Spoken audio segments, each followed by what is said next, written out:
விவசாய அமைப்பு சார்ந்தவர்கள் தொடர்ந்து அவங்க பல போராட்டங்களை நடத்தியிருக்கிறாங்க.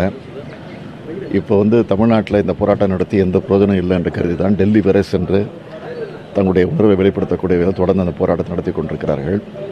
ஆனால் அதை பற்றியெல்லாம் கொஞ்சம் கூட கவலைப்படாமல் தமிழ்நாட்டினுடைய முதலமைச்சராக இருக்கக்கூடிய எடப்பாடி பழனிசாமி அவர்கள் அவர் தன்னுடைய தேர்தல் வேலையிலே தான் மும்முரமாக இருந்து கொண்டிருக்கிறார்.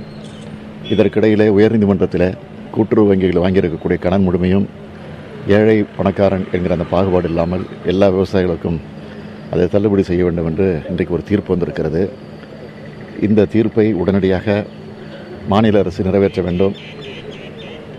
மக்கள் நல பணியாளர்களை உடனே பணியில் அமர்த்திட வேண்டும் என்று உயர்நீதிமன்றம் தீர்ப்பு தந்தபோது அதை எதிர்த்து அதிமுக அரசு உச்சநீதிமன்றம் வரை சென்று அந்த பணி இதுவரை வழங்காமல் இருந்து கொண்டிருக்கிறது.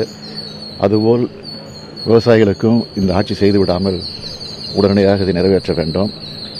அது மட்டுமல்ல, தேசியமயமாக்கப்பட்டிருக்கக்கூடிய வங்கிகள் வாங்கியிருக்கக்கூடிய கடனை கூட தள்ளுபடி செய்ய வேண்டும் என்ற அந்த உணர்வைத்தான் இன்றைக்கு விவசாய பெருங்குடி மக்கள் தொடர்ந்து போராடி கொண்டிருக்கிறார்கள்.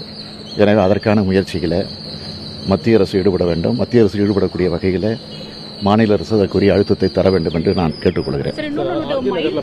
அது ஒன்று தான் கேட்க போறேன்னு சொன்னீங்க.